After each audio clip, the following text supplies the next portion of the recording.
عبد بن حمید حضرت قتادہ کا ایک قول نقل کرتے ہیں، نبی علیہ السلام اس سورت کے نازل ہونے کے 2 سال تک اس دنیا میں رہے، اس کے بعد پردہ فرما گئے،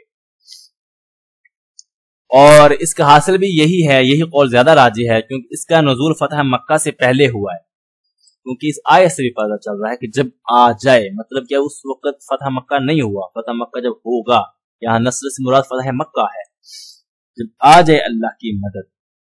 تو کیونکہ فتح مکہ رمضان سن 8 ہجری میں ہوئی، اور وفا اللہ کے نبی اس دنیا سے پردہ جو فرما گئے وہ تاریخ سن 11 ربیع الاول سن 11 ہجری ہے۔ تو جن روایات میں یہ کہا جاتا ہے کہ سورت حجۃ الوداع فتح مکہ سے پہلے نازل ہوئی ہے، فتح مکہ کے بعد نازل ہوئی، تو ان کا مطلب یہ ہو سکتا ہے، ان روایات کا مطلب یہ ہو سکتا ہے کہ اس موقع پر اللہ کے نبی نے سورت کی تلاوت فرمائی ہو، ان حضرات نے یہ سمجھا ہوگا کہ سورت ابھی نازل ہوئی۔ جناظرین چلے اب ہم یہ سورت پڑھتے ہیں۔ بسم اللہ الرحمن الرحیم۔ اذا جب، جاء آ جائے، نصر اللہ اللہ کی مدد، والفتح اور فتح، ٹھیک ہے، جب آ جائے اللہ کی مدد اور فتح۔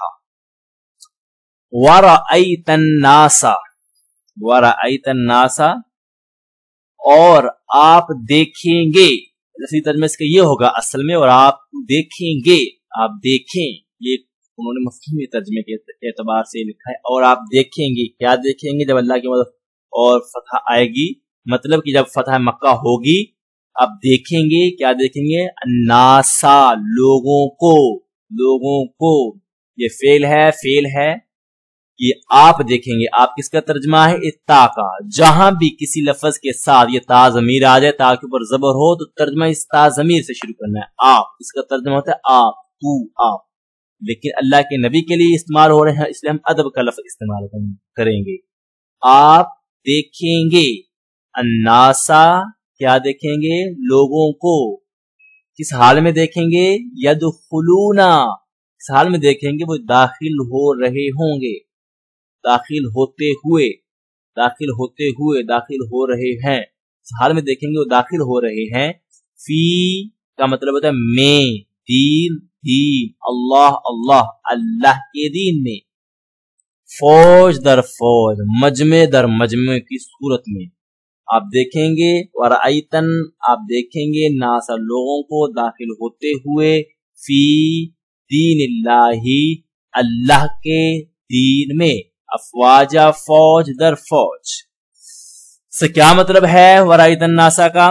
فتح مکہ سے پہلے بہت بڑی تعداد لوگوں کی ایسی تھی جن کو اللہ کے نبی کی رسالت اور اسلام کی سچائی پر تقریباً یقین ہو چکا تھا، مگر وہ اسلام میں داخل ہونے سے پہلے ابھی تک قریش کی مخالفت کے خوف سے یا کسی تذبذب کی وجہ سے رکے ہوئے تھے۔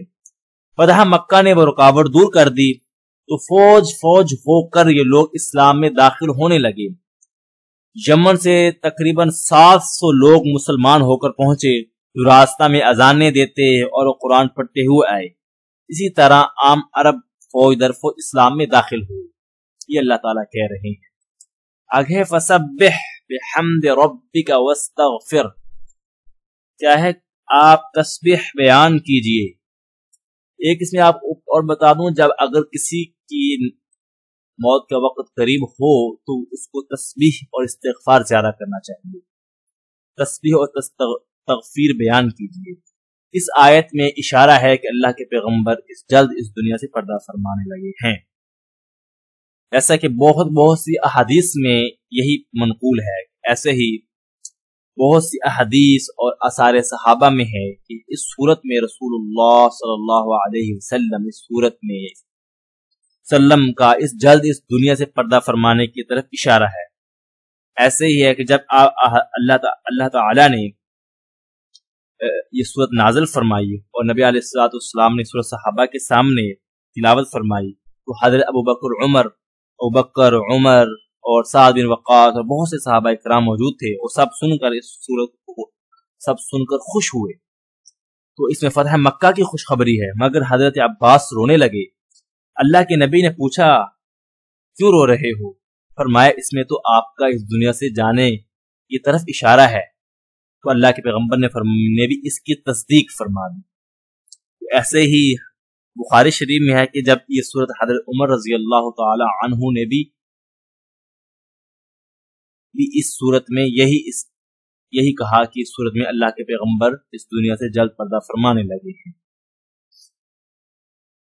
ایسے ہی فسبح بحمد ربک واستغفر، کیا ترجمہ ہے؟ بس آپ تسبیح بیان کیجئے، یہ جزا بن رہی ہے اذا شرط کی، آپ تسبیح بیان کیجئے بحمد ربک، اپنے رب کی تعریف کے ساتھ۔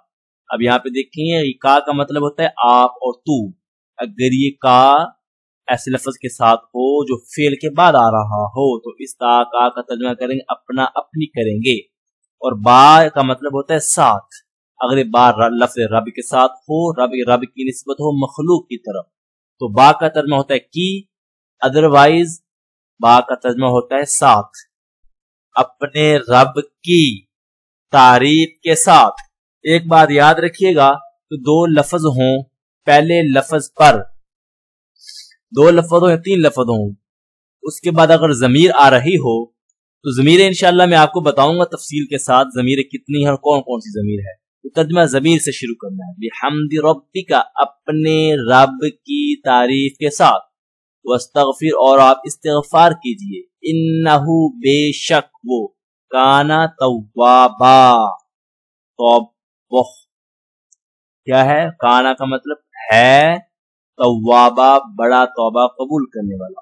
حضرت صدیقہ عائشہ فرماتی ہیں سورت کے نازل کے ہونے کے بعد اللہ کے پیغمبر جب بھی کوئی نماز یا دعا کرتے تو پڑھتے سبحانک ربنا وبحمدک اللہم اغفر لی۔ ایسے ہی حضرت ام سلمہ رضی اللہ عنہ فرماتی ہیں اس سورت کے نازل ہونے کے بعد اٹھتے بیٹھتے جاتے آتے ہر وقت یہ دعا پڑھتے سبحان اللہ وبحمدہ استغفر اللہ واتوب الیہ، فرماتے تھے مجھے اس کا حکم کیا گیا ہے، اور دلیل میں اذا جاء نصر اللہ والفتح کی تلاوت فرماتے۔ تو حضرت ابو ہریرہ رضی اللہ عنہ فرماتے ہیں اس سورت کے نازل کے بعد رسول اللہ صلی اللہ علیہ وسلم عبادت میں بہت مجاہدہ فرمایا، یہاں تک کہ آپ کے پاؤں میں ورم پڑ گئے۔ ناظرین آپ کو اس سورت کی تھوڑی تفصیل تو پتہ چل ہی گئی ہوگی، خلاصہ میں آپ اس سورت کی تھوڑی سی تفصیل بیان کر دیتا ہوں۔